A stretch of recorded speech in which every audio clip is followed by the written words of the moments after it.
pelatihan jurnalisme online memperkuat karya jurnalistik dengan penggunaan data di era digital. IPPMN, Indonesia's First Online Journalism Training, 10 sesi setiap Rabu pukul 12 siang waktu Indonesia Barat. Hari ini Rabu 4 Maret, kita memasuki sesi 8, topik netiquette oleh Direktur Pelaksana Kompasiana Mas Pepi Nugraha. Mas Pepi sudah ada di sini. Selamat siang Mas Pepi. Selamat siang Mas Fatar. Apa kabar hari ini? Alhamdulillah baik-baik. Baik-baik ya, sudah siap ya? Insya Allah. Belum sebelumnya sudah punya pengalaman memberi training dengan tanpa orang. Oh, Seperti ini ya. selalu saya fisik ya, bukan virtual. Bukan virtual ya. Katanya kemarin Mas Pepi sibuk ya. Kemarin kan kami menunggu Mas Pepi di sini sesi ke-7, sibuk sedang ke ETNT ya, mengajar ya di sana ya. Saya mohon maaf kemarin hadir karena memang tiba-tiba saya harus mengajar di Nusa Tenggara Timur, tepatnya di Ruteng, dan saya menulis mereka di sana. Mantap mereka. Katanya ya. Iya. Ternyata kalau saya lihat mereka ini ya, kalau di asas sedikit saja udah mengkilap gitu, bagus gitu ya. Bagus ya. Antusiasmenya besar, dari daerah lain sekitar situ juga banyak ya. Itu berapa orang Mas? Saya batasi 4 saja. Kalau semua bisa diterima itu banyak banget ya. 200-an ya. Ingin, kalau saya cuma satu instruktur ya maksimal itu ya 40 gitu Bang Patar. Oh baiklah. Ya. Ini Mas ada Yose yang hadir langsung dari rumah sakit, ada Luhda Suryani, salam jurnalisme warga dari Bali untuk Mas Pepi pencipta Kompasiana. Bale Bengong. Suryani, terima kasih. Ya. Baiklah, sekarang saya mau memperkenalkan dulu Mas Pepi Nugraha. Siapakah beliau? Pepi Nugraha adalah redaktur pelaksana Kompasiana. Ia adalah sosok yang menggagas dan mengasuh Kompasiana, blog sosial terbesar di Indonesia dengan ratusan ribu anggota yang pertama kali muncul pada 2009. Setelah lulus dari Fakultas Ilmu Komunikasi Universitas Pajajaran pada 1990, Mas Pepi bergabung dengan Harian Kompas sebagai staf di Pusat Informasi Kompas dan kemudian bergabung dengan tim redaksi. Mas Pepi sekarang sibuk dengan segudang aktivitas selain mengajar, menulis di mana-mana yang terkait dengan topik netiquette. Itu salah satunya Mas ya, netiquette salah satunya dan yang lainnya. Ia kerap dimintai juga memberi perhatian atau menjadi juri seputar dunia jurnalistik, menulis, ngeblog, dan media warga, serta menulis buku-buku seputar dunia itu. Mas Pepi juga sibuk menulis topik etika menulis di era digital di Kompas Video dengan program Pep Talk. Begitu ya kira-kira singkatnya, selebihnya bisa Anda cari sendiri di Google. Oke, semuanya sudah siap. Sekarang saya mempersiapkan Mas Pepi. Kalau sudah siap dengan materinya, netiquette jadilah orang baik di internet. Silakan Mas. Iya, saya selalu beranggapan bahwa di internet itu lebih banyak orang baik ketimbang orang yang jahat. Jadi kita bisa melihat misalnya orang menciptakan Wikipedia, lalu kemudian orang juga menciptakan Facebook atau Twitter gitu. Memang ada sisi bisnisnya di situ. Tapi dengan adanya Facebook, kita seluruh Indonesia, seluruh dunia bisa tersambungkan begitu ya. Bahkan kita bisa tersambungkan kepada teman-teman yang sampai sekarang kita mungkin masih mencari-cari, tapi tiba-tiba karena ada Facebook, ada Twitter, kita tiba-tiba dipersatukan kembali. Dan ini kan kebaikan orang menciptakan sesuatu di internet gitu. Dan saya meyakini lebih banyak orang baiknya ketimbang orang jahatnya di internet. Nah, kenapa kemudian netiquette itu lahir?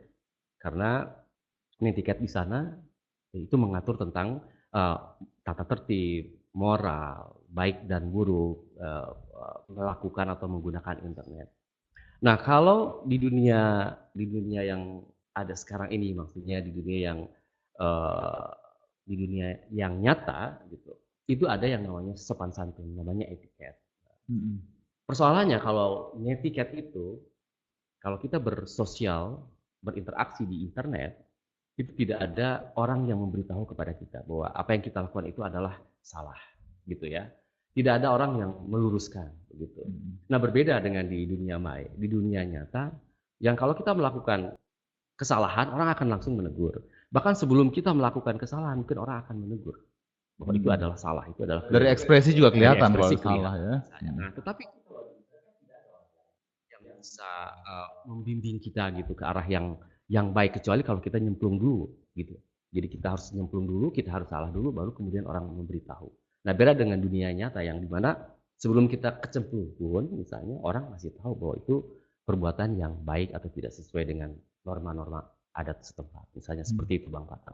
Sanksi moral ini Mas juga ya, kalau misalnya di netiquette mungkin tidak begitu jelas dan tidak ada aturannya.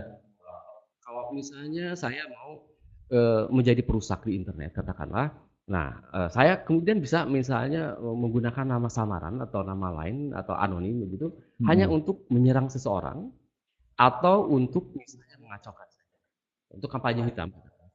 Itu tergantung dengan niat dari kita sendiri gitu. Nah, kita menghindari sanksi itu karena mungkin ya orang paling mencela kita, tapi sebatas itu. Mereka tahu misalnya kucing garong itu adalah ciping udaha misalnya. Gitu. Nah, bagi saya itu sesuatu yang sebenarnya kalau kita masuk ke dunia internet itu dari niat dari kita itu sudah ada gitu. Kita mau berbuat baik atau mau berbuat jahat. Makanya kalau kita lihat di Facebook atau di Twitter, kita akan menemukan akun-akun dengan nama yang jelas. Itulah saya kira orang-orang menunjukkan kebaikannya di internet. Karena kalau misalnya akun anonim itu pasti jauh lebih sedikit lah di internet. Seperti itu. Baik Mas, jadi kira-kira bagi kita, khususnya peserta training ini, yang aktif di dunia online, menulis dan menyebarkan informasi-informasi kepada masyarakat, mungkin ada panutan-panutan yang harus diikuti, bukan harus barangkali ya, mungkin layak diikuti gitu Mas ya. Misalnya saya lihat di sini ada ya ada beberapa dasar, misalnya dasar untuk bersopan santun.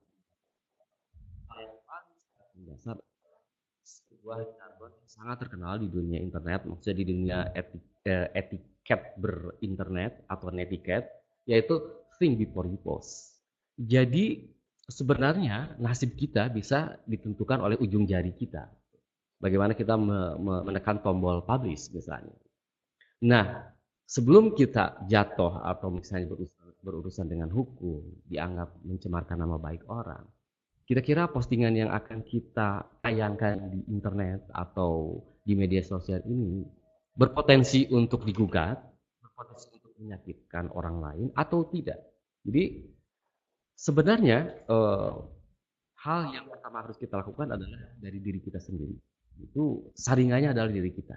Karena di internet itu seakan-akan kita masuk ke basic kedua gitu, tidak ada orang gitu loh. Padahal kalau kita mau adalah ketika kita mempublish katakanlah satu konten, itu kita berhadapan dengan orang lain. Ya kalau kita merasa di ruangan ini sendiri, itu sebenarnya kita tidak sendirian ketika kita menekan tombol publish. Gitu. Yeah. Nah ini misalnya contoh yang tadi yang kalau tidak kita tidak berpikir misalnya, ini adalah salah satu contoh dan sudah diberitakan.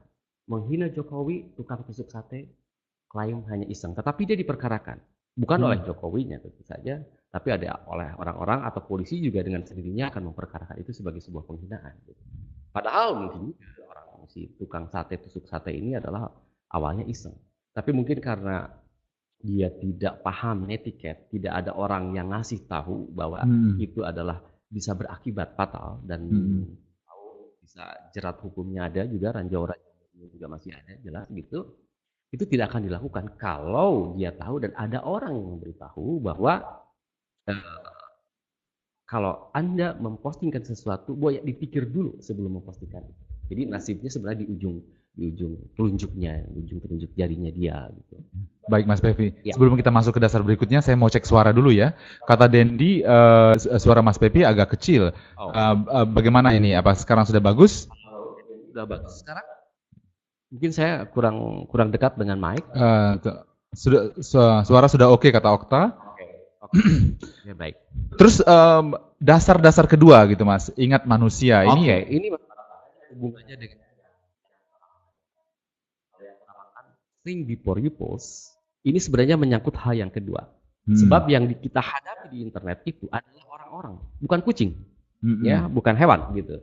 tapi orang-orang yang di luar sana juga sama seperti kita berinternet begitu.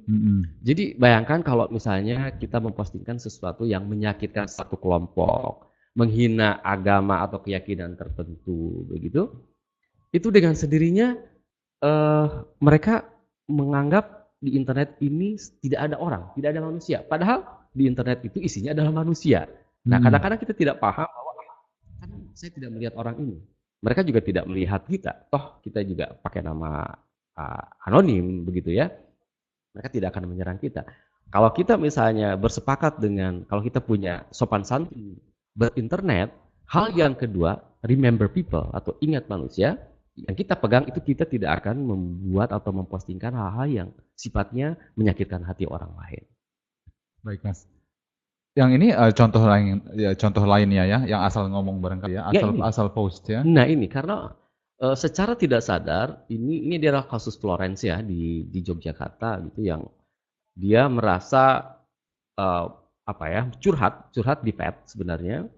Lalu kemudian orang lain yang mempostingkan itu di Twitter atau di media sosial lain dan ini menjadi merebak gitu. Dia nggak sadar ketika misalnya Florence ini mengungkapkan kekesalannya di media sosial, dia menganggap itu tadi.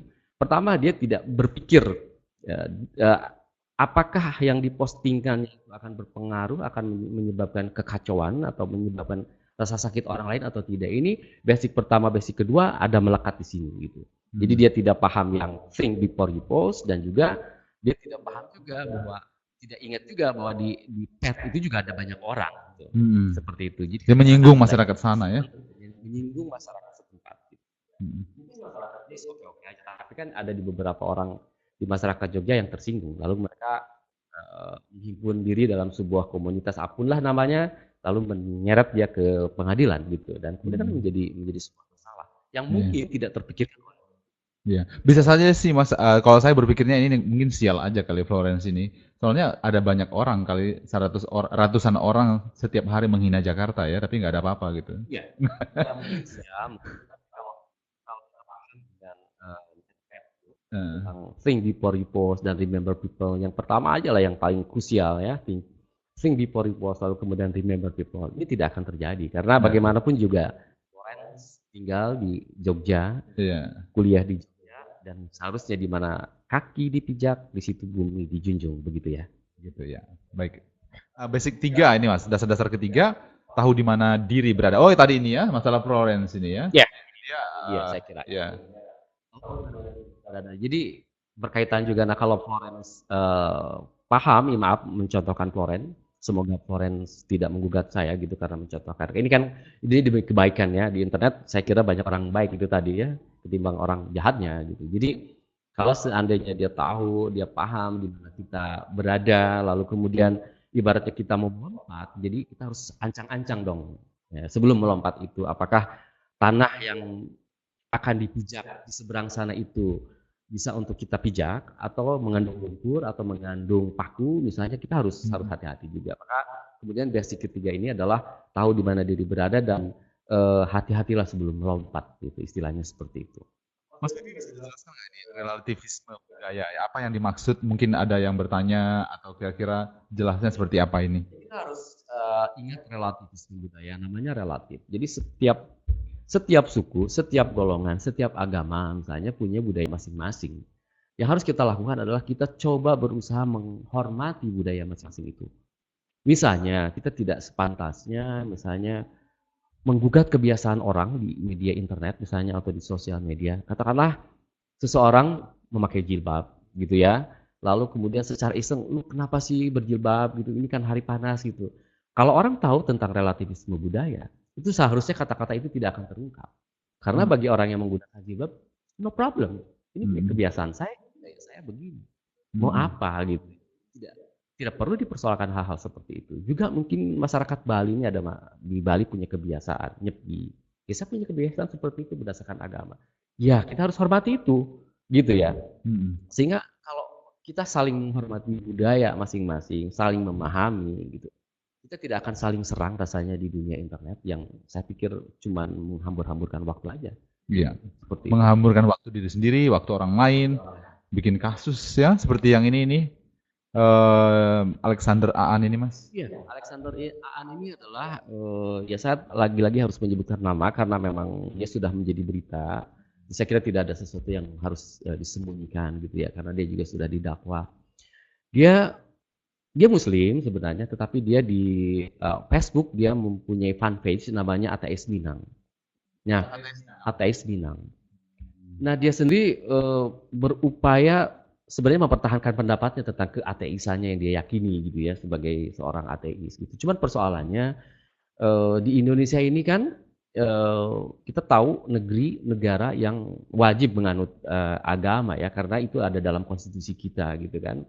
Salah satu agama dari 6 agama yang diakui kan gitu. Saya tidak lihat di konstitusi itu misalnya seorang ateis juga bisa hidup misalnya seperti itu secara kasarnya walaupun mungkin secara pribadi banyak orang yang tidak menganut 6 agama yang diperbolehkan itu gitu ya di Indonesia. Tapi mungkin juga ada yang nggak percaya sama sekali seperti ya katakanlah Alexander Aan ini dia mengklaim diri sebagai seorang ateis padahal dia seorang muslim. Persoalannya ketika dia mengajak orang lain untuk juga sama-sama untuk ateis sebenarnya orang lain juga sudah punya agama. Ini menjadi persoalan. Ya, yang menjadi persoalan karena kemudian dilaporkan dan akhirnya dari mungkin awalnya iseng-iseng gitu, akhirnya juga masuk penjara juga begitu. Bahkan terusir dari daerahnya gitu. Tadi Mas nggak ada yang ngajari ya bahwa Itu dia. itu manusia di sana itu kita nggak sembarangan bicara ya. Saya pada keyakinan itu saya hormati gitu. Ya, ini semua peserta-peserta yang sudah hadir di dalam online chat room ini sudah mulai berdiskusi tentang undang-undang ITE, tapi nanti kita akan mulai tanya jawab pada pukul 12.30 ya. Kita lanjutkan dulu setelah apa yang sudah disiapkan Mas Pepi setelah Ateis Minang ini. Ada dasar-dasar keempat gitu, Mas. Patuhi standar perilaku dunia maya seperti halnya di dunia nyata. Ya, ini kita berada di dunia yang paralel sebenarnya. Cuman bedanya kalau di dunia maya itu kan kita berada di dalam suatu jaringan internet begitu ya. Kalau di dunia nyata ya kita hidup sehari-hari gitu. Tetapi sebenarnya nilai-nilai moralitas yang ada di dunia maya sama saja dengan di dunia nyata. Misalnya kalau prostitusi, kalau mencuri, kalau perdagangan narkoba, kalau seks, judi dan lain-lain gitu ya. Di dunia nyata itu pelakunya berurusan dengan polisi, ya kan? Karena masalah moral, ya, masalah hukum yang dilanggar gitu. Ya sebenarnya di dunia internet, di dunia maya juga sama. Lalu kenapa kita harus mengunggah atau katakanlah memparalelkan apa yang terjadi, apa yang tidak boleh di dunia nyata ke dunia maya? Kalau tidak boleh di dunia nyata juga tidak boleh dong di dunia maya. Artinya kita tidak boleh prostitusi, berjudi seperti itu ya, menghina secara langsung kepada orang. Ya itu sebenarnya kita menghadapi dunia yang paralel, cuman orang merasa itu tadi di internet nggak ada orang gitu loh, seperti itu. Padahal ya isinya orang semua internet itu. Meskipun yang dalam dunia nyata misalnya persoalan seks ya, itu kan misalnya prostitusi sudah dilarang gitu ya, terus karena dilarang karena mereka harus tetap hidup gitu, mereka jualannya lewat media sosial ya, kenyataan-kenyataan ini banyak terjadi. Banyak gitu, terjadi. Mas, ya. Ini kicauan di Twitter, ini contoh berikutnya gitu Mas tentang Benhan divonis bersalah cemarkan nama baik. Iya. Pelajaran buat kita semua ya. Pak Benhan ini sebenarnya dia selebritis Twitter lah sebelum ada peristiwa ini gitu. Cuman dia mencuitkan sebuah kicauan, sebuah pesan gitu yang menurut Miss Bakun, nah Miss Bakun ini adalah politisi, itu mencemarkan nama baiknya. Ketika yang orang yang merasa dicemarkan nama baiknya itu kemudian bertanya kepada si Mas Benhan, Anda bisa menunjukkan bukti-buktinya kalau saya melakukan hal itu. Nah, ketika Mas Benhan tidak bisa menunjukkan, misalnya bukti-bukti itu, lalu kemudian urusannya adalah polisi, dilaporkan. Sebenarnya mungkin ya, Pak Misbahun ini cuma iseng aja, test case gitu ya. Apakah memang sampai sejauh mana sih kekuatan para selebritis Twitter itu gitu dalam menghadapi gugatan-gugatan itu gitu ya. Ya ternyata ketika memang ini dipersoalkan, lalu kemudian Pak Benhan ini sempat menginap di Kejaksaan kalau saya tidak salah ya beberapa waktu yang lalu teman-teman bisa buka di bisa googling gitu peristiwanya. Tapi intinya adalah dia lupa satu hal itu bahwa mencemarkan nama baik seperti halnya di dunia nyata juga tidak boleh dong di dunia maya, di dunia Twitter, sosial media apapun dia tetap dia bekerja di ranah internet. Gitu. Mas Pepi. Saya mau nyapa dulu yang baru masuk. Selamat siang kepada Rofiki Hasan dan juga Kaidir Pratama. Saya belum melihat ada Aryo ya, mungkin ada beberapa lagi yang lainnya yang belum masuk. Jadi sabar ya, coba aja lagi. Mungkin ada kesalahan teknis di sana, bukan kesalahan jaringan, persoalan jaringan di sana. Kita sudah mulai dengan Mas Pepi, sudah masuk ke tengah dari presentasi Mas Pepi. Sekarang sudah masuk ke dasar-dasar nomor 5. Nah, hargai waktu ini Mas ya. Hargai waktu sendiri dan juga orang lain. Iya, hargai waktu orang lain tentunya. Kadang-kadang tanpa kita sadari begitu kita berkirim postingan atau nge-tag sembarang orang gitu ya tentang informasi yang ingin kita berikan kepada mereka. Mungkin orang itu juga nggak senang gitu. Jadi bayangkan kita harus untag gitu ya, waktu kita terbuang. Bayangkan kalau misalnya kita nyewa internet di warnet misalnya, itu berapa uang yang harus kita keluarkan hanya karena kita meng-untag orang atau mendelete spam ya, pesan yang dianggap spam seperti itu. Jadi kalau kita paham tentang sopan santun berinternet, ya jaga juga privacy terutama waktu orang lain gitu, seperti itu. Ya, kadang-kadang juga saking sibuknya hidup ini ya. Iya. Kita untuk bersosial media itu cuma 1 jam, terus kita harus menghapus, remove foto-foto yang porno, video-video itu kan habis waktu ya, kita nggak sempat jawab email orang lain. Ini dasar-dasar ke-6 Mas, jadilah orang baik di internet. Ini kayaknya seperti pesan-pesan bukan agama ya ini Mas ya. Jadilah orang baik di internet itu maksudnya kalau kita nge-share ya share lah yang bermanfaat buat orang lain gitu ya. Bukan bermanfaat buat diri kita sih, sebenarnya mungkin bermanfaat buat diri kita, tapi setelah kita mengalami, merasakan ya kayaknya ini perlu di-share deh. Banyak orang misalnya sekarang musim ya, kalau usum bahasa Sunda itu, musim begal misalnya. Nah, saya melihat di media sosial itu, entah itu yang di-share di ponsel atau di media sosial lainnya, itu bagaimana orang mengingatkan, hati-hati loh sekarang ini banyak begal di jalan ini, di jalan itu. Hati-hati kalau naik motor jangan lewat jam 12 misalnya. Atau kalau Anda naik mobil, jangan pernah turun ketika ada yang ngetok-ngetok. Nah itu mereka men-share hal-hal yang baik di internet, yang bermanfaat buat orang lain. Seharusnya itu yang dilakukan gitu ya. Mas, sumpah standar ini apa ya maksudnya? Ya sumpah standar kita harus sebelum kita misalnya mau masuk Twitter, Facebook atau Kompasiana itu kita harus baca dulu tata tertibnya, tornya. Itu sebenarnya sumpah ya, quote unquote itu sumpah yang harus kita lakukan saat kita masuk ke dunia sosial media. Ya misalnya Facebook itu pasti punya tornya, Google punya tor, Kompasiana juga punya tata tertibnya, isinya tor gitu ya. Apa yang boleh dan tidak boleh dilakukan kalau kita berkompasiana. Oke, setuju dengan itu. Berarti kita itu sebenarnya sudah disumpah seperti itu. Nah, itu maksudnya Mas Pak. Ya. Ini Mas ini ada kasus yang lain ya, yang tadinya sebelum-sebelumnya kasus-kasus yang berasal dari Indonesia, kita lihat sekarang kasus Christopher Christwell ini sangat unik juga ya sepertinya ya, dia menghina sebuah organisasi besar ya. Iya. Ya, saya harus maaf kalau saya menyebut merek begitu ya, karena memang ini untuk pelajaran juga gitu.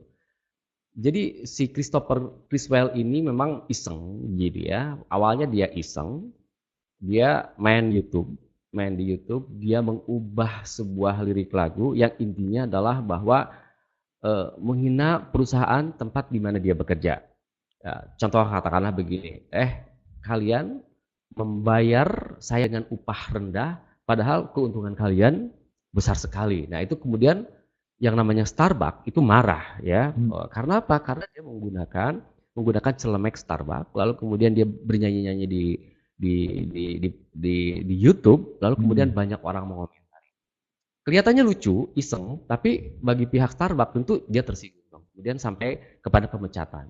Nah, ketika dia dipecat, lalu kemudian dia mempersoalkannya bikin fanpage saya lihat bikin fanpage di Facebook, mengajak orang untuk bersimpati kepadanya gitu. Tapi kita harus tahu bahwa setiap perusahaan punya wibawa, punya marwah, dan punya aturannya sendiri-sendiri. Even itu seperti Starbucks gitu ya. Ya pada akhirnya dia harus menanggung sendiri risikonya untuk dipecat gitu Ya, dari mungkin dia pekerjaannya. dulu di awalnya sebelum bekerja di Starbucks tidak.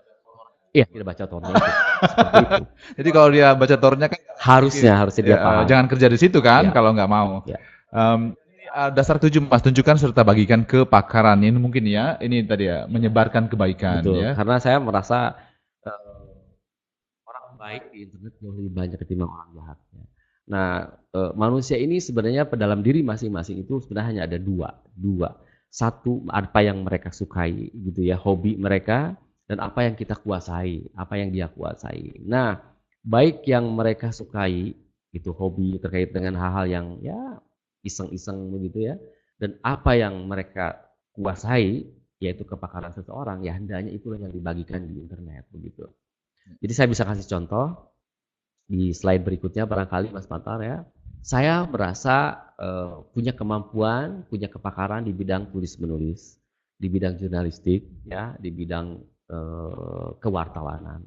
Lalu kemudian di Facebook saya bikin semacam fanpage begitu yang berisi tentang bagaimana saya sih, kalau saya menulis bagaimana, saya mengajarkan mereka membuka tulisan seperti apa, lalu kemudian bagaimana menulis berita, bagaimana menulis opini, bahkan menulis fiksi begitu. Saya ajarkan karena saya merasa pakar di situ. Nah, bahkan merasa pakar pun kalau memang kita yakin bahwa kita menguasai, tidak ada salahnya dan mungkin wajib di-share di Facebook ini. Karena begini, prinsip saya, kalau saya mati gitu ya, tanpa nge-share terlebih dahulu, itu buat apa sia-sia begitu. Mendingan saya share aja karena zaman sekarang itu zaman terbuka, zaman semuanya ada di internet. Ya kita bikin jejak yang baik lah di internet seperti itu. Nah kalau misalnya orang semua berpaham, punya pemikiran seperti saya katakanlah seperti ini, saya internet itu isinya adalah hal-hal yang baik. Iya. Baik Mas Pepe. Mungkin para peserta yang sudah ada di chatroom ini yang sudah hadir 22 orang ini mungkin sudah mulai memikirkan ya, kira-kira kepakaran mereka apa, sudah mulai memikirkan cara-cara bagaimana untuk membagikan. Dan saya harus memanas-manasi mereka ya, yang 12 orang 22 ya. Mereka ini dia punya kepakaran sendiri. Yeah. Nah, minat atau hobi ya, kemudian kepakarannya itu ya layaklah di-share gitu. Yeah. Karena biar orang juga kebaikan kita. Gitu. Yeah. Saya yang sudah baca CV mereka masing-masing, saya kaget-kaget. Ya. Mereka itu apa saja. Ini ada yang menyapa baru masuk namanya Aryo. Halo Mas Pepi katanya. Ada Mas Agus Pambudi, selamat masuk. Selamat baru datang ya, selamat datang. Halo. Sekarang kita masuk ke dasar-dasar nomor 8, padamkan, bukan nyalakan api peperangan, misalnya kontroversi, apa itu namanya? Provokasi ya, banyak ini. Nyata ya, artinya kalau berkelahi ya kita jangan membela satu orang kalau kita berkenal di situ gitu ya. Ya kita harus melerai mereka untuk tidak saling fight begitu ya. Nah, di internet terjadi. Kita beberapa waktu yang lalu masyarakat Indonesia itu terbelah ya saat Pilpres. Gitu ya. Pokoknya calon saya jauh lebih baik dan calon saya juga jauh lebih baik begitu kan, tidak mau kalah, lalu bertengkar di situ.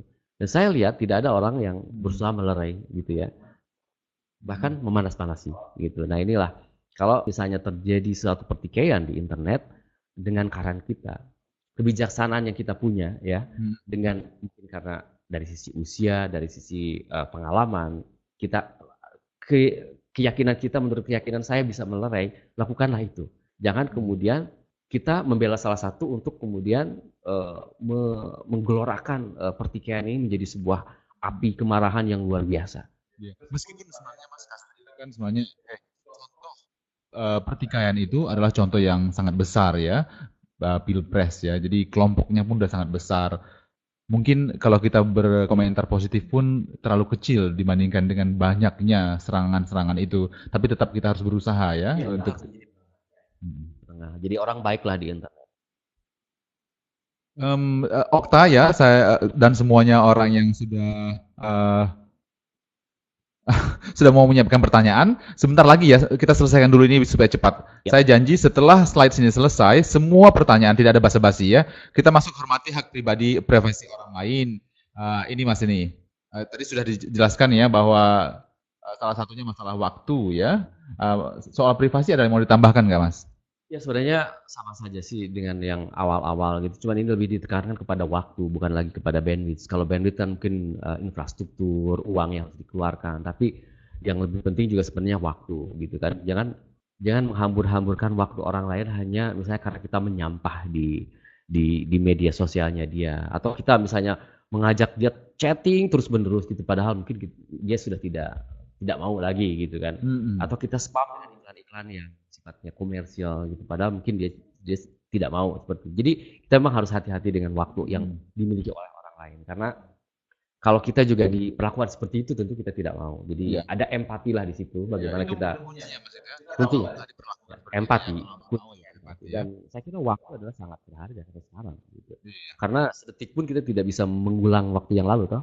iya. Ini soalnya jangan salahgunakan kekuasaan. Kekuasaan di mana itu Mas? Iya, karena begini, ketika orang berinternet, masuk internet, katakanlah di Kompasiana misalnya, itu ada orang yang lama yang sudah tahu seluk-beluk, ada orang yang disebut newbie, orang yang baru gitu ya. Mhm. Nah, orang yang lebih dulu masuk yang sudah tahu seluk-beluk Kompasiana atau tahu seluk-beluk Twitter dan Facebook, mestinya orang inilah yang memberitahu kepada yang newbie-newbie ini, gitu ya.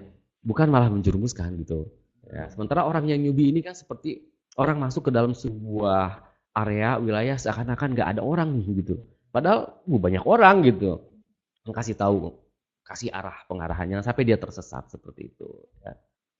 Nah, Jadi, jadi menggunakan kekuasaan karena kita pandai merasa menguasai internet, lalu kita menghack orang, lalu kemudian spam orang, gitu ya, mengirimkan gambar-gambar vulgar atau katakanlah mengacaukan akun orang lain, gitu, karena kita misalnya pandai menghack, pandai phishing, pandai mentroll, gitu ya, seperti itu.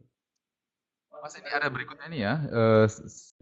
Nah berikutnya ini tentang ini Mas. Coba mungkin ada yang belum tahu atau apa yang hal apa yang contoh yang Mas Pepi pilih. Jadi punya reputasi internasional di dunia ini dia sangat disegani tetapi di dunia hacker. Ini orang ini disebut-sebut bisa mengubah arah sebuah satelit ya hanya Mhm. dengan menggunakan laptopnya misalnya kan itu canggihnya luar biasa. Nah kalau orang seperti James Geopedi ini semena-mena ya Mhm. terhadap pengguna internet lain atau dia mau berbuat jahat itu dia bisa saja melakukan itu. Tapi kalau dia paham tentang netiquette Mhm. bahwa itu akan merugikan orang lain, dia tidak akan menyalahgunakan kepakarannya itu. Ya, seperti itulah kira-kira. Baik Mas. Satu lagi nih Mas. Memaafkan Ya, ini. yang paling gampang adalah memaafkan. Kalau misalnya orang lain datang newbie lalu kemudian keblasuk-blasuk, membentur-bentur apa gitu, ya kita maafkan lah. Karena mungkin dia belum tahu ya kita kasih tahu. Seperti itu. Mhm. Jangan kemudian dia salah lalu kita hina, dia bully gitu. Nah, kalau kita paham bahwa sebenarnya memaafkan itu sederhana gitu ya, tetapi kadang-kadang sulit ya kita lakukan gitu. Nah, terkait dengan permintaan maaf seseorang, ya apa salahnya sih kita, oke, saya memaafkan kamu tapi kamu jangan ulang lagi ya, seperti itu. Jadi, ya begitulah kita memang harus menjadi orang baik di internet, sebagaimana kita juga menjadi orang baik di dunia yang nyata ini gitu. Terharu. Sebuah motivasi inspirasi apa gitu ya. Iya, ya. Teman-teman hadirin yang 22 orang ikut kegiatan ini juga bisa menambahkan basic-basic yang lainnya misalnya. Iya. Ya silakan saja, ini kan ya boleh dianggap penemuan, kalau boleh dibilang penemuan juga sudah ada banyak di internet ya memang hal-hal yang wajar, yang umum dilakukan seperti ini gitu. Silakan aja. Baik Mas Pepi. Sekarang kepada seluruh peserta 22 orang yang sudah ada di sana, baiklah siap-siap dengan pertanyaan, jangan terlalu cepat ya. Saya mau bertanya yang pertama adalah ini Mas, kan di internet itu banyak sekali ya informasi-informasi dari yang jahat atau yang baik kalau kita mau kasih label ya. Misalnya ISIS gitu. Nah, kita juga harus bisa eh, bersikap baik untuk menanggapi atau kita mendapat sharingan atau rekrutmen atau apalah dari hal-hal organisasi yang seperti ini, begitu ya Mas ya? Ya. Saya kira begini ya, kita harus terpelangi di mana kita berada. Indonesia itu NKRI, Negara Kesatuan Republik Indonesia. kita punya konstitusi, ya. Di mana kita lewat konstitusi bersepakat tentang ketatanegaraan, ya. Negara kita adalah merupakan negara kesatuan Republik Indonesia. Apa yang ditawarkan ISIS tentunya pasti berbenturan dengan konstitusi kita. Nah, disinilah kita yang harus pandai-pandai menakar kira-kira bagaimana para pemangku negara, pemangku kebijakan berusaha mempertimbangkan atau katakanlah melakukan pembendungan terhadap kampanye-kampanye atau ajakan-ajakan rekrutmen dari ISIS misalnya. ISIS ini ingin mendirikan kekhilafahan di seluruh dunia gitu ya, dan dimulai dari Irak, Suriah, dan sekarang Libya begitu. Inginnya seluruh dunia tentunya, tapi kan setiap negara juga punya ideologinya masing-masing, punya prinsipnya masing-masing, dan punya konstitusi masing-masing. Kalau misalnya tidak pas dengan konstitusi kita, dengan dasar negara kita, gitu, mestinya bukan hanya sekedar pemerintah, polisi, aparat keamanan, presiden, tetapi juga kita warga pengguna internet juga harus hati-hati terhadap itu. Gitu. Baik Mas, sekarang sudah ada masuk banyak pertanyaan. Saya mulai dari pertanyaan ini, sejauh mana inisial kita. Sebentar ya. Misal kita share data yang nggak bisa ditampilkan di media kita melalui medsos pribadi. Kedua, sebagai jurnalis, apa etis menggunakan opini terhadap sebuah persoalan melalui media sosial? Begini, harus dibedakan antara media mainstream, maksudnya media massa yang dia punya organisasi, punya hierarki dari mulai wartawan sampai pemret, gitu, dengan media sosial. Yang kita bicarakan di media sosial adalah terkait dengan hal-hal yang sifatnya umum, gitu. Bahkan mungkin bisa kita berbicara dari apa yang kita dapat dari media mainstream seperti itu. Sering orang bilang kepada saya, Kang Pepi kan wartawan, gitu. Kenapa kok mempostingkan itu di media sosial, gitu. Nah ini saya berani mengatakan ya saya harus menjalankan terus apa yang saya anggap sebagai sebuah kebenaran, karena memang ini bukan urusan wartawan. Karena kalau urusan wartawan ya saya harus bikin berita, harus ada etikanya sendiri, harus cover both sides seperti itu, harus menjalankan, dan saya punya editor yang menakar berita saya. Ketika yang muncul di media massa gitu kan, itu adalah tanggung jawab bersama, bukan hanya tanggung jawab wartawan. Kita harus menakar kira-kira yang mau kita bocorkan itu penting nggak buat masyarakat, karena saya mencontohkan di Kompasiana begitu banyak orang yang membuka rahasia bahkan ya, atau kalau mungkin dari sisi sudut pandang lain mungkin itu aib gitu ya. Tapi contoh lah misalnya yang paling fenomenal adalah mengenai satu postingan di Kompasiana yang memperkarakan keaslian sebuah tulisan plagiasi, ya kan, menyangkut orang ternama di negeri ini, menyangkut dia seorang akademisi juga gitu. Tetapi ketika itu menjadi sebuah kebenaran gitu, toh kebenaran akhirnya ada di media sosial juga rupanya. Lalu kemudian diangkatlah oleh media mainstream. Nah seperti itu banyak sekali gitu. Tapi awal-awalnya memang harus kita yakini juga gitu loh. Apakah ini untuk kemaslahatan orang banyak atau hanya untuk diri sendiri gitu loh. Karena banyak juga orang misalnya anonim untuk atas nama diri orang lain lalu dibayar oleh orang lain untuk menyerang seseorang, itu juga banyak, bahkan di Kompasiana gitu ya, banyak juga gitu. Nah, jadi terpulang kepada diri kita nih mau jadi orang jahat atau menjadi orang baik sih di internet. Jadi Mas, apakah perilaku yang melanggar etika di internet itu otomatis melanggar dan bisa dijerat undang-undang ITE? Ya, itu pertanyaan. Dari persoalan moral, akhirnya persoalan hukum. Hukum maksudnya hukum positif, karena kita tahu ada pasal 27 ayat 3 ya Undang-Undang ITE itu, pencemaran nama baik. Juga kita mengenal KUHP pasal 310 ya kalau saya tidak salah untuk pencemaran nama baik juga.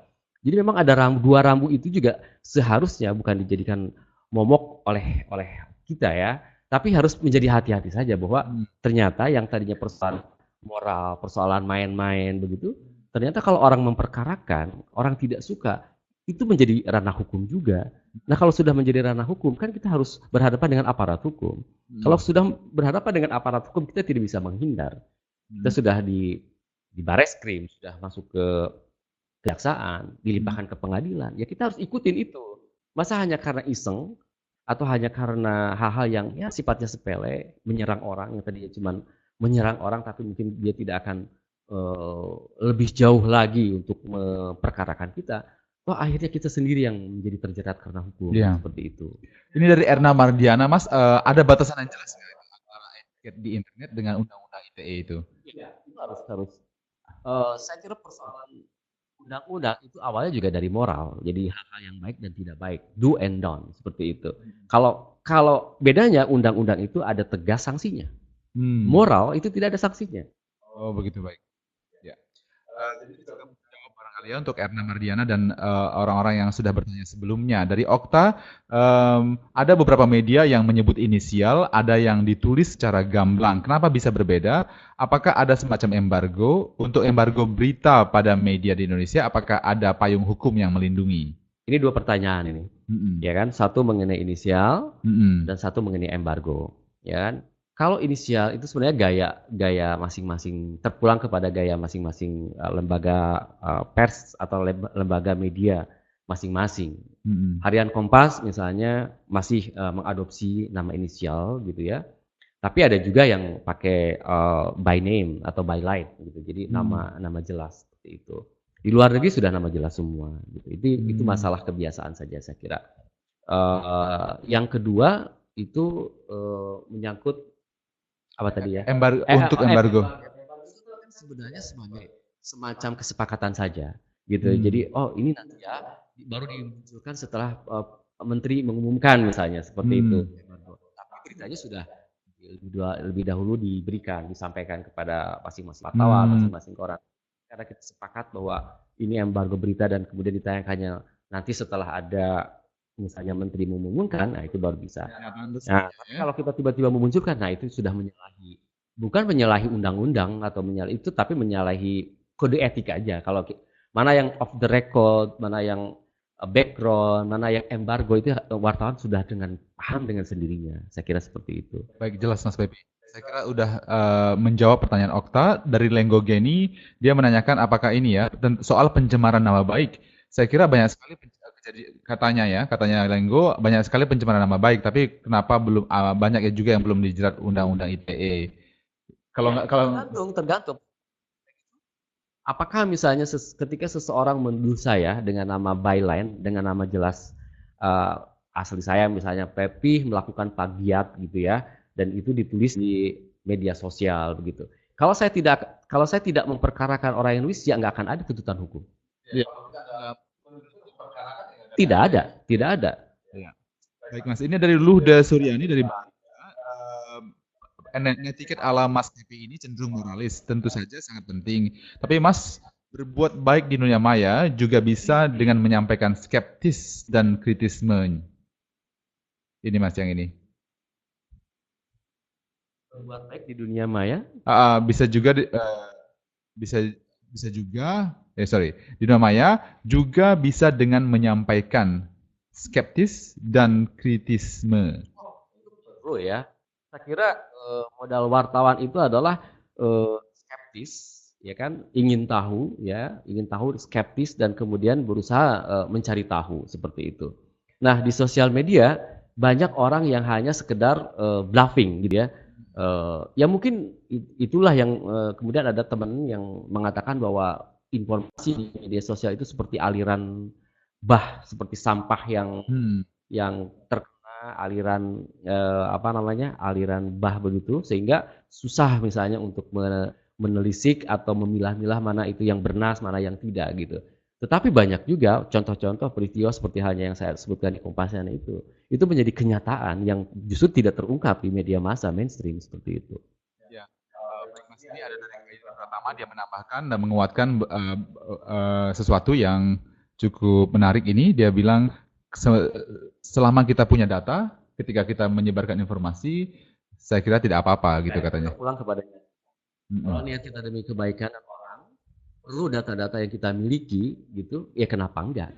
Enggak ada salahnya kita share sebagai sebuah postingan di Facebook, di note misalnya, atau hanya sekedar strip story di Twitter, atau bikin sebuah analisa di Kompasiana, it's okay. Itu terpulang kepada niat kita. Nah, kalau niat kita baik, ya, kita punya data, apalagi data itu adalah hasil pengolahan sendiri, ya kenapa enggak? Ya. Gitu. Nah, Enggak ini dibawa mati itu ke data itu.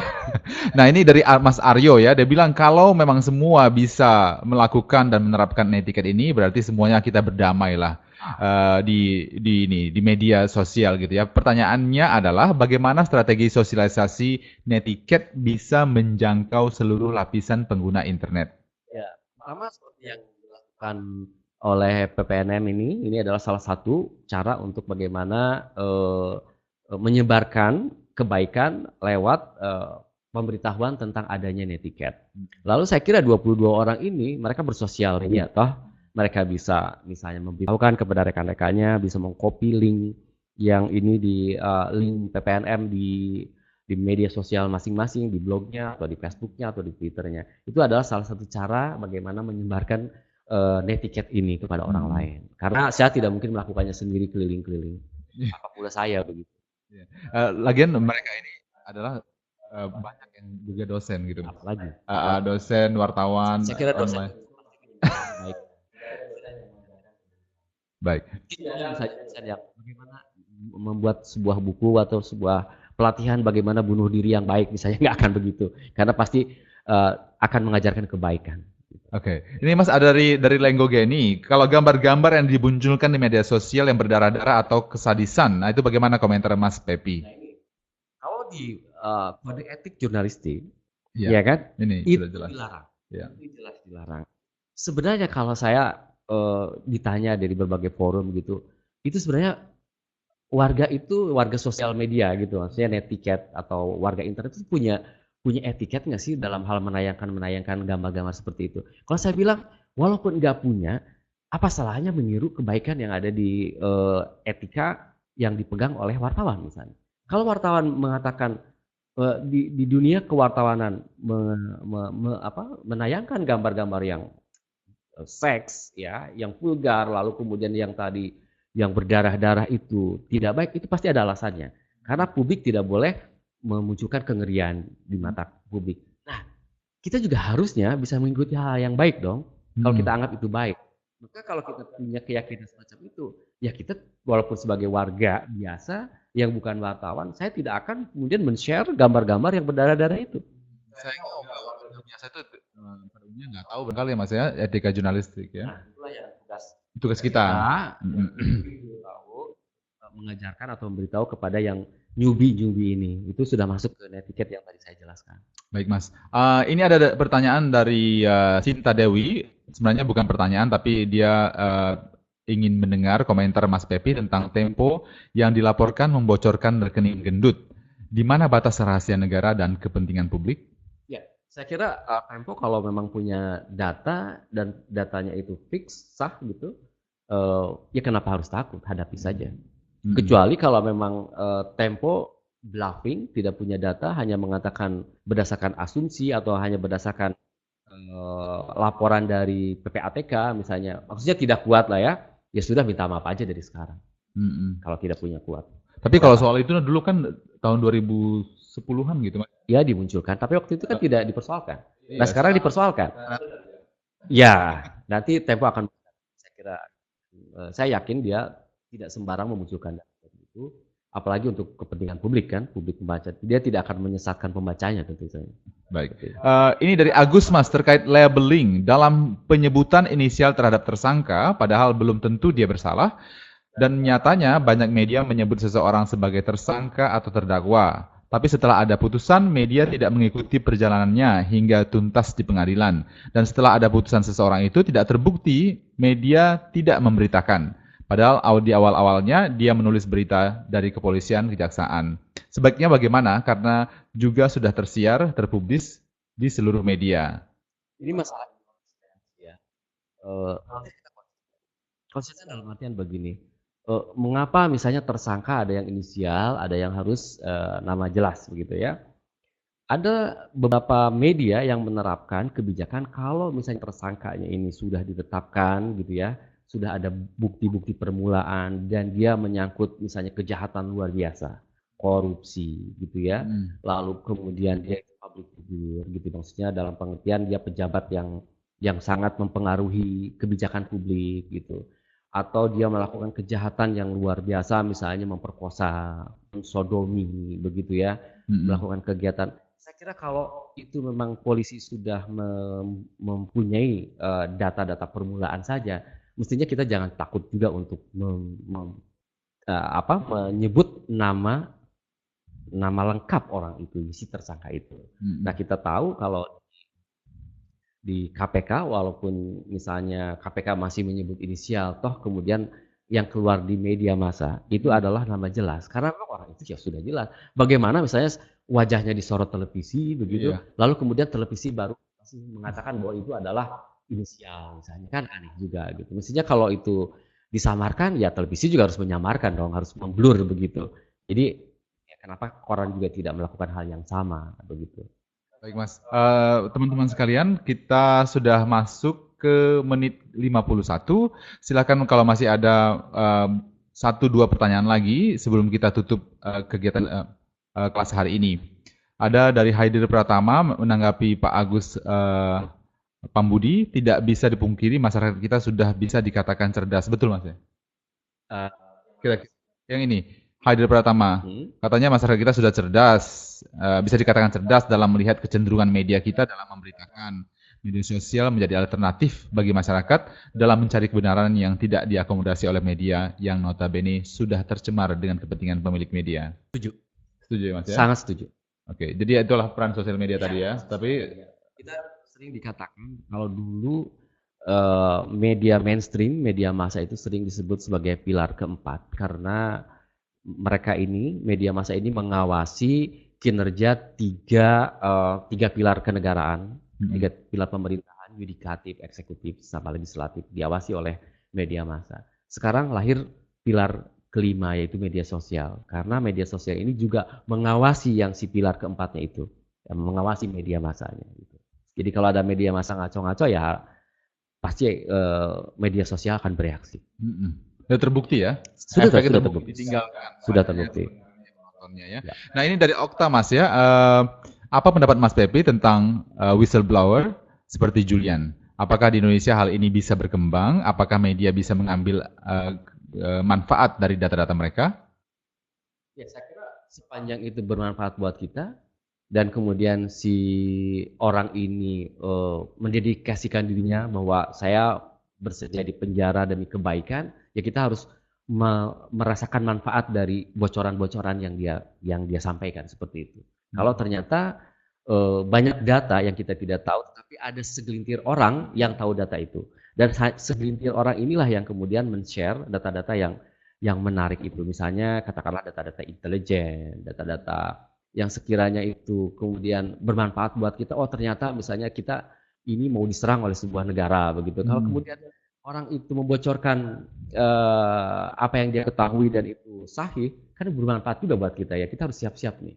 Paling nggak mempersoalkan kenapa kemudian kalian mau menyerang negara saya. Tapi kalau ada orang seperti ini dengan tugas yang sama di Indonesia mungkin nggak Mas ya? Mungkin. Apa sudah ada yang coba? Nah ini yang saya sangat sayangkan karena mereka masih bersembunyi di balik akun anonim, nama anonim. Ya seperti itu. Hampir sama nggak dengan itu Mas? Ya enggak. Berbeda. Iya. Ada kepentingan uang, kebenaran, mungkin begitu ya. Kalau yang baca berita-beritanya ya seperti itu yang seperti diberitakan ya. Ya, baik Mas. Ini satu lagi ya, Mas. Sejauh ini orang-orang dari Fatul yang dijerat oleh Undang-Undang ITE seperti kasus berita Florence Siombing karena adanya laporan dari pihak-pihak tertentu. Sejauh mana peran aparat penegak hukum untuk menjerat pelaku yang lainnya yang sebenarnya masih banyak melakukan penghinaan lewat media sosial? Apakah ya, aparat kalau misalnya ada pelaporan pasti akan melakukan penindakan. Kalau itu misalnya saya oleh seseorang misalnya, nah saya lalu kemudian melaporkan ke polisi, nah itu baru akan bergerak, dia akan seperti itu. Tetapi ada juga hal-hal yang tidak harus dilaporkan, misalnya tentang penghinaan terhadap kepala negara, itu tidak harus ada yang melaporkan. Polisi bisa bertindak lebih awal, lebih dulu, begitu. Nah, saya bayangkan kalau seandainya, ya quote unquote nih, polisi ini iseng, misalnya nggak ada kerjaan, dan dia melihat sebuah postingan saya yang kira-kiranya ini pencemaran nama baik terhadap seseorang, lalu dia mau memperkarakan saya, itu juga bisa, walaupun tanpa ada orang yang melaporkan gitu. Jadi intinya memang dari 11 basic itu, inti yang paling utama adalah kehati-hatian. Iya. Tapi mungkin maksudnya Fatul gini Mas, polisi mungkin harusnya lebih proaktif gitu, tidak usah menunggu laporan karena banyaknya orang semena-mena ya. Oh iya, kalau itu mungkin pekerjaan polisi akan habis di situ karena berapa penghinaan yang dilakukan setiap hari di media sosial, dan media sosial itu tidak hanya Twitter atau Facebook. Ada juga Kompasiana bahkan ini ya, ada berbagai media sosial, ada pet, ada berbagai jejaring sosial gitu ya. Terlalu banyak. Kalau polisi mengawasi satu persatu kelihatannya nggak ada pekerjaan. Polisi saya lihat hanya bergerak terhadap kasus-kasus yang dilaporkan saja. Iya, Misalnya kasus Benhan, kasus Florence seperti itu. Iya. Memang kita harus melaporkan kalau misalnya kita tersinggung oleh pencemaran nama Tergantung baik. ya, tergantung. Ini ada satu lagi dari Rudini Mahram. Ini satu lagi terakhir ya. Yang lainnya kalau ada pertanyaan silakan mengirimkan lewat email. Nanti kami bicarakan dan kami rangkum, kami balas langsung ke email Anda dan akan kita bicarakan pada sesi berikutnya. Yang terakhir adalah dari Rudini Mahram. Kalau tak salah ingat, dulu Kaskus sering menampilkan konten porno dan gambar sadisme yang melanggar etiket. Kini kasus Kaskus menjadi besar. Jadi ironis Mas gitu. Maksudnya Kaskus itu untuk besar begitu barangkali kira-kira ya. Dia itu kesadaran orang ya. Kalau kita melihat hal-hal yang pornografi, vulgar ya, dengan sendirinya kita agak reluctant ya, nggak mau masuk lah gitu ya. Nah, kesadaran itu sudah ada pada Kaskus lebih awal sehingga ya dia akhirnya bisa menempati di hati masyarakat gitu, bisa mendapat tempat di hati masyarakat seperti itu. Dan itu adalah salah satu cara bagaimana biar orang lain juga bagaimana terus berkunjung ke media kita punya. Dalam kasus-kasus atau mungkin cara mereka adalah menayangkan porno-porno dan sadisme supaya banyak yang melihat lalu mereka berjualan barangkali Mas. Itu harusnya ditinggalkan. Itu masyarakat terbelah ya. Orang boleh saja, mungkin orang sangat suka vulgar, yang seks, dan itu mungkin banyak sekali. Tapi kalau kita lihat bahwa pas buat pendidikan, buat anak-anak, karena internet ini kan bisa dijual siapapun gitu. Sehingga ya filter dari para pengelola media itu juga harusnya berjalan gitu. Baiklah saudara-saudara sekalian, terima kasih Mas Pepi penjelasannya, presentasinya. Sama-sama Mas Fatar. Membuat kami semuanya peserta yang sudah bergabung di sini merasa sejuk dan siap untuk menjalankan jurnalisme damai katanya Mas Agus tadi sarannya. Ya. Kalau masih ada pertanyaan silahkan hubungi kami di sini ke Mas Heru rengganu@gmail.com atau ke saya atau yang akan ditanyakan langsung ke Mas Pepi silahkan dikirim ke saya, nanti saya bicarakan dengan Mas Pepi dan kita sampaikan pada sesi berikutnya. Saya mau menjelaskan sedikit bahwa minggu depan kita akan masuk sesi 9 Sosmed Marketing bersama pengajar tamu Denok Pratiwi dari www.change.org. Sesi ini adalah sesi berbagi bagaimana menyebarluaskan karya atau pesan-pesan baik tadi melalui contoh-contoh yang dilakukan oleh Mbak Denok Pratiwi. Saya tidak lihat ada ininya, bukan? Baiklah. Nanti setelah sesi ini, jangan lupa mengisi rating dan komen karena kami sangat memerlukan komentar Anda dan rating setiap sesi. Setelah itu, nanti rekan kami dari evaluasi dan monitoring, Ika Kartika Febriana, dengan email kartika@ppmn.or.id, Tika akan mengirimkan kuesioner, apa kuesioner ya? Kepada saudara-saudara sekalian untuk mengevaluasi kegiatan ini, mohon diisi dan dikirimkan kembali kepada Tika paling lambat setelah sesi 10-18 Maret. Anda bisa menghubungi saya juga soal yang terkait hal tersebut. 1 jam usai, semoga apa yang kita pelajari hari ini berguna karena diingat dan dipraktekkan. Atas nama tim kerja IPPMN, saya Patar Simatupang dan Mas Pepi Nugraha. Terima kasih atas kedatangannya dan sharingannya. Tidak kapok dan bisa datang lagi dan bergabung lagi dengan kami di sini.